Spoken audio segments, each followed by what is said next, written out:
ನಮಸ್ಕಾರ ಸ್ನೇಹಿತರೆ, ಇವತ್ತು ಒಂದು ಮುಖ್ಯವಾದ ಸ್ಥಳನ ಪರಿಚಯ ಮಾಡಿಸೋಕ್ಕೆ ನಾನು ಬಂದಿದ್ದೀನಿ.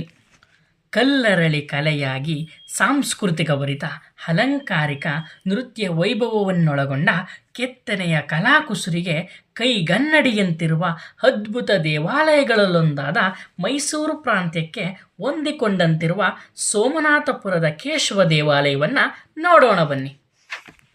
ದೇವಸ್ಥಾನವನ್ನು ಪ್ರವೇಶಿಸುವ ಮುಂಭಾಗದಲ್ಲಿ ಟಿಕೆಟ್ ಕೌಂಟರ್ ಇರುತ್ತದೆ. ಇಲ್ಲಿ ಹಣ ಪಾವತಿಸಿ ಒಳಗೆ ಪ್ರವೇಶ ಪಡೆಯುವುದು. ಮೊದಲಿಗೆ ಅತೀ ಸುಂದರವಾದ ಉದ್ಯಾನವನವು ನಮ್ಮನ್ನು ಸ್ವಾಗತಿಸುತ್ತದೆ. ಸ್ವಲ್ಪ ಮುಂದೆ ಹೋದ ನಂತರ ದೇವಸ್ಥಾನದ ಮುಂಭಾಗದಲ್ಲಿರುವ ಎತ್ತರವಾದ ಗರುಡ ಸ್ತಂಭವು ನಾನು ಇಲ್ಲಿ ಇದ್ದೇನೆಂದು ಕೂಗಿ ಕೂಗಿ ಕರೆಯುತ್ತದೆ. ಪ್ರಾಂಗಣವನ್ನು ಪ್ರವೇಶಿಸಿದಾಗ ದೇವಸ್ಥಾನಕ್ಕೆ ಸಂಬಂಧಪಟ್ಟ ಹಳೆಗನ್ನಡದ ತರ್ಜುಮೆ ಶಾಸನದ ನಾಮಫಲಕವನ್ನು ಕಣ್ಣಾಡಿಸಿದವು.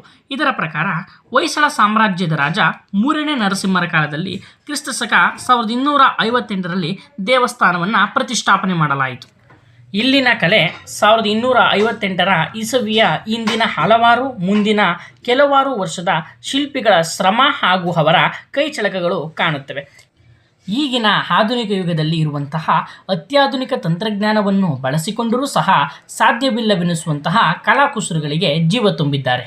ಇನ್ನು ದೇವಸ್ಥಾನದ ವಿಷಯಕ್ಕೆ ಬಂದರೆ, ನಕ್ಷತ್ರಾಕಾರದ 3 ಅಡಿ ಎತ್ತರದ ಜಗಲಿಯ ಮೇಲೆ ವಿಶಾಲವಾದ ನಡಿಗೆ ಸ್ಥಳದೊಂದಿಗೆ ಮುಖ್ಯ ದೇವಾಲಯದ ಸುತ್ತಲೂ ರಾಮಾಯಣ, ಮಹಾಭಾರತ, ಪುರಾಣ ಕಥೆಗಳ ಸಾಂಕೇತಿಕ ಚಿತ್ರಣಗಳನ್ನು ಚಿತ್ರಿಸಲಾಗಿದೆ. ದೇವಾಲಯವು ವಿಮಾನ ಗೋಪುರದಂತೆ 3 ಗರ್ಭಗುಡಿಯನ್ನು ಒಳಗೊಂಡಿರುತ್ತದೆ. ಅದ್ಭುತವಾದ ಕಲಾಕೃತಿಗಳನ್ನು, ಸೂಕ್ಷ್ಮ ಕೆತ್ತನೆಗಳನ್ನು ಹೊರಾಂಗಣದಲ್ಲಿ ಕಣ್ತುಂಬಿಕೊಂಡಂತಹ ನಾವು ಕೆತ್ತನೆಯಲ್ಲೇ ಪರಾಕಾಷ್ಠತೆಯನ್ನು, ಸೂಕ್ಷ್ಮ ಕೆತ್ತನೆಗಳನ್ನು ಒಳಗೊಂಡಿರುವ ಸಂದರ್ಶಕರನ್ನು, ಪ್ರವಾಸಿಗರನ್ನು ಸೂಜಿಗಲ್ಲಿನಂತೆ ಸೆಳೆಯುತ್ತಿರುವ ದೇವಾಲಯದ ಒಳಾಂಗಣವನ್ನು ನಿಮಗೆ ತೋರಿಸಲು ಕೌತುಕಗೊಂಡಿದ್ದೇವೆ. ಸಭಾಮಂಟಪವನ್ನು ಪ್ರವೇಶಿಸಿ ಗರ್ಭಗುಡಿಯನ್ನು ಸಮೀಪಿಸುವ ನಡುವಿನ ಕಂಬದ ಕೆತ್ತನೆಗಳು, ವಿಗ್ರಹಗಳು, ವಿಮಾನ ಗೋಪುರದ ಕಮಾನುಗಳು ಬೇರೆಯದೇ ಒಂದು ಅದ್ಭುತ ಶಿಲ್ಪಕಲಾ ಜಗತ್ತನ್ನು ಅನಾವರಣಗೊಳಿಸುತ್ತದೆ. ದೇವಾಲಯವು ಸುಮಾರು 1000 ವರ್ಷಗಳ ಇತಿಹಾಸವುಳ್ಳದ್ದಾಗಿದ್ದರೂ ಸಹ ಇಂತಹ ಸೊಬಗನ್ನು ಉಳಿಸಿಕೊಂಡಿದ್ದು ಹಲವಾರು ದಾಳಿಕೋರರು, ಆಕ್ರಮಣಕಾರರು, ಲೂಟಿಕೋರರು, ವಿಗ್ರಹ ಭಂಜಕರ ದೌರ್ಜನ್ಯಕ್ಕೆ ಒಳಗಾಗಿರುವ ಭಗ್ನ ವಿಗ್ರಹಗಳೇ ಇಲ್ಲಿ ಸಾಕ್ಷಿಯಾಗಿ ನಿಂತಿವೆ.